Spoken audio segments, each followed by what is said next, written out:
What's up, everybody? Welcome to Talk Wrestling here on NoDQ.com. Thank you all for watching this week. It's been a long few weeks since I last sat in front of the camera. I'm looking forward to it. I enjoy doing these for you guys, so let's just get right into it. I'm going to try to keep things a little topical today since we're going into a big pay-per-view this Sunday. First one comes from, we'll go with Instagram, at @Ryan_Maguire_. Lots of underscores in your name, just like me. What's next for people like Neville, Owens, Reigns, and Ambrose? They were all in SummerSlam matches, but do they get big pushes soon?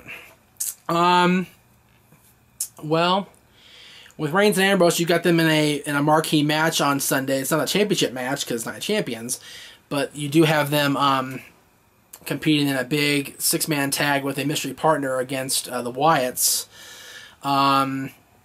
So they're still in the upper mid-card. They're not in the main event, but they're in the upper mid-card of the show, so they're still getting their push. Neville still has this feud going with Stardust, as well as now the Ascension's involved as the Cosmic Wasteland, the three-man team there, and you've got Neville teaming up with the Lucha Dragons teaming up on Sunday. We're going to talk about more of that with the pay-per-view picks, I guess. So that should be interesting. And then Kevin Owens has an Intercontinental Championship match. So they're all featured in some, at least minor or up to major way at the pay-per-view Sunday. So they're all still getting that rub from being in big marquee matches last month at SummerSlam. So I don't see them necessarily being pushed down. I just see them being, what's the word I'm looking for? Shuffled around is the word I'm looking for. Just to try to fill spots on the card that's not a championship style match. A lot of these came from Twitter. This is from @MRYUKK. He's got a few different, a couple of Roman Reigns questions. Do you think The Rock will ever team or feud with Roman Reigns? That may help boost his standing with fans, you think? And then he also asks, if Reigns turned heel and feuded with Cena, would he get over better with fans, culminating in the passing of the torch? Roman Reigns is a very polarizing figure. Not so much compared to John Cena, because John Cena is the ultimate polarizing figure. People can't decide whether to boo or cheer him week to week, day to day. But Roman is right up there in that same unfortunate little spot of his.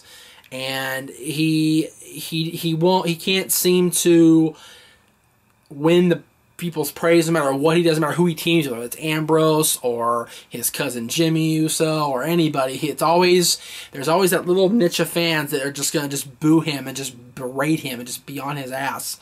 So I think turning heel and feuding with Cena will only help Cena get over as far as beating up the current guy we hate. It won't really help Roman necessarily, but it could help Cena, which is not what they want to do, obviously, with Roman. As far as The Rock, he's a rumor for Sunday. We'll see what happens. I doubt it.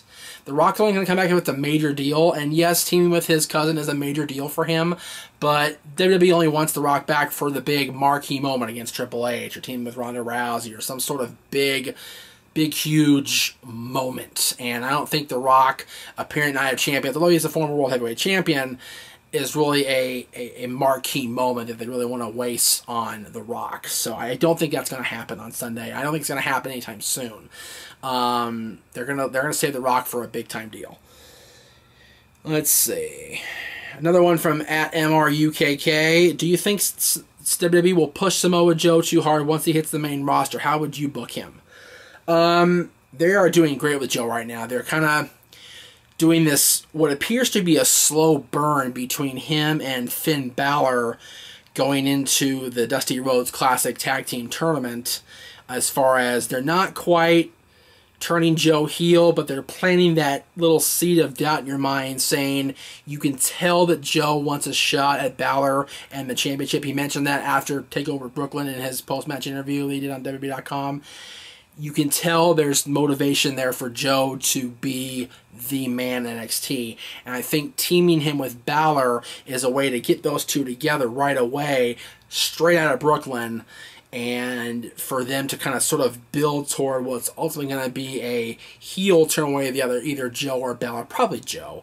and then they're going to just turn him loose and let him be the badass Samoan submission machine that we all saw multiple times in TNA and Ring of Honor.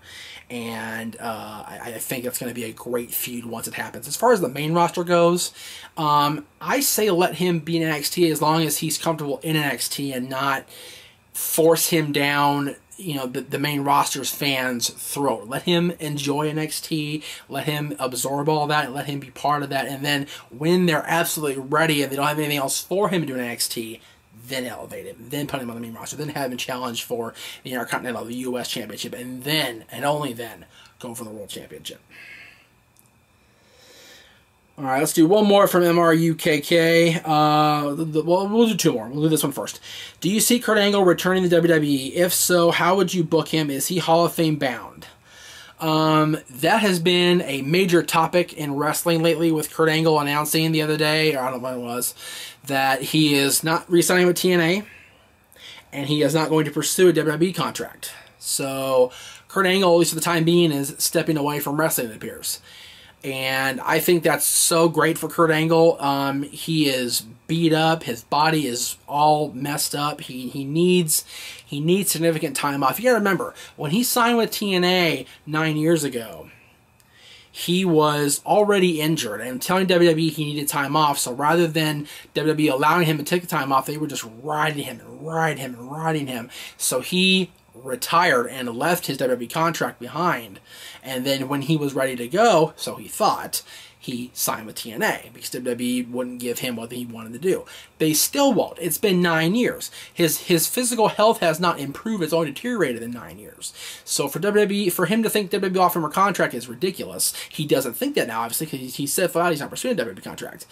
But for him to outright say he is leaving TNA behind, or at least not re-signing with TNA at present, is a huge step for him mentally, because that for him is admitting defeat, I think. And for Kurt Angle, the warrior that he's been the last 20 years or so now, since winning the gold medal in 1996, for him to admit that he needs to take a step back is tremendous. And I just think hopefully that he will realize that maybe his time has passed, and maybe he'll return to WWE under the Legends umbrella, appearing here and there, and maybe wrestle, maybe not, but definitely take that well-earned Hall of Fame induction. Absolutely.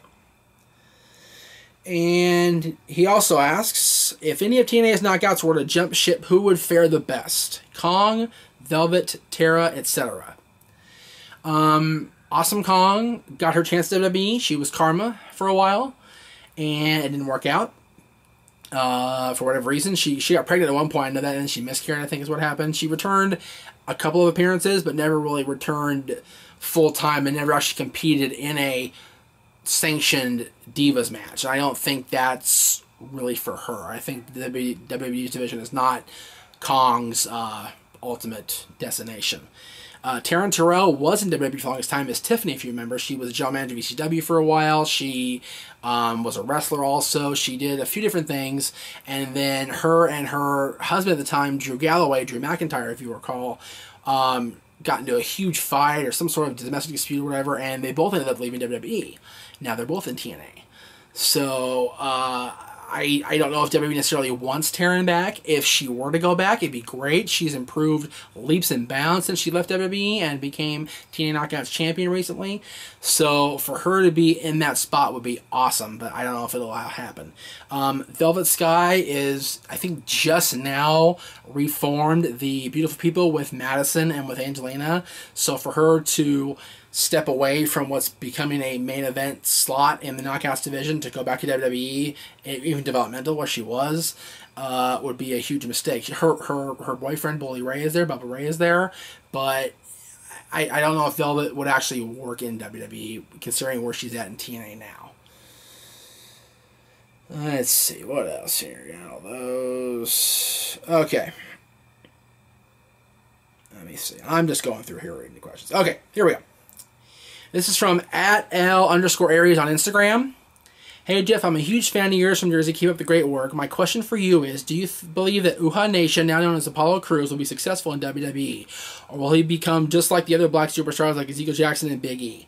Even though I know WWE won't let a black guy become champion, I really have high hopes for him. Big E is a anomaly. The big guy is actually doing awesome with New Day, much to Aaron's like. Aaron loves New Day. They're growing on me. I'll admit it. I'm kind of digging the New Day act now. I'm hoping they lose Sunday, honestly, because the Dudleys are becoming champions again. But as far as Ezekiel Jackson, comparing him to Apollo Crews, there's a big comparison because they're both really big, muscular guys. And I think that Apollo, the difference between Apollo and Ezekiel is that Apollo has the chance to develop NXT and get over with the NXT crowd and be exposed to a WWE crowd, if you will, in a not minor league, but a different environment than Ezekiel Jackson. Well, Ezekiel Jackson started in ECW, was ECW champion, the last ECW champion before that company folded, that brand folded under the WWE banner, and then was part of the core for a while with Wade Barrett and them, and then really didn't do anything once he left the core. Made a couple of one-off appearances on TNA and did that, and that was okay for him. But it ultimately didn't work out for him. Whereas, like I said, Apollo has the chance to be in NXT and get that NXT crowd to get either behind him or against him as a face or a heel, and then really show the people what he can do. That way, when he is called up, he is ready for that spot. He's ready for that opportunity. All right, that's it for this week's Talk Wrestling. Thank you guys so much for watching. We will see you more next time.